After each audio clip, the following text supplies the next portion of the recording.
la migration. Elle touche l'Afrique.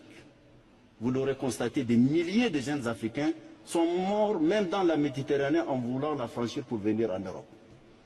Ces jeunes n'ont pas vocation à venir en Europe de cette façon. Leur vocation, c'est de rester en Afrique, profiter des conditions pour se mettre au service de leur propre peuple.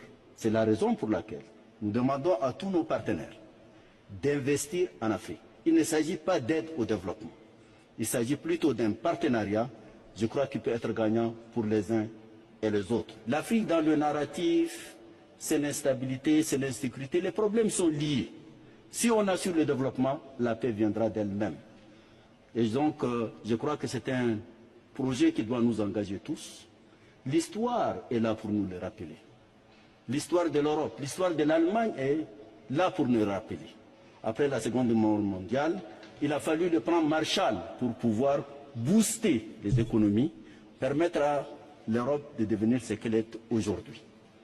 Nous en appelons à la solidarité dans l'intérêt commun de toute l'humanité. Nous aurons préservé notre planète, nous aurons créé l'énergie renouvelable qui puisse permettre à la vie de se passer normalement. Nous aurons assuré la paix et la stabilité dans le monde. Je crois que c'était le projet le plus important pour l'humanité. Et l'Afrique est là, disponible, monsieur le chancelier, mesdames et messieurs, à être à ces rendez-vous. L'Afrique, mesdames et messieurs, c'est 30 millions de kilomètres carrés. C'est 1,4 milliard, 1,4 milliard d'habitants. C'est 65% des terres arables non encore exploitées. L'Afrique, c'est le bassin du Congo.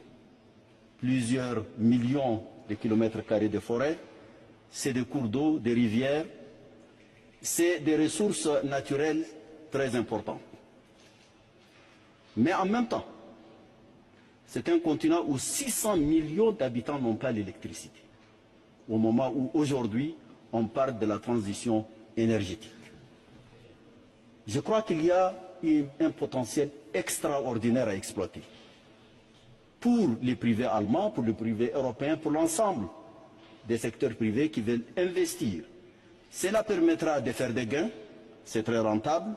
Deuxièmement, on contribue ainsi à produire de l'énergie propre, renouvelable et de préférence verte. Cela est possible.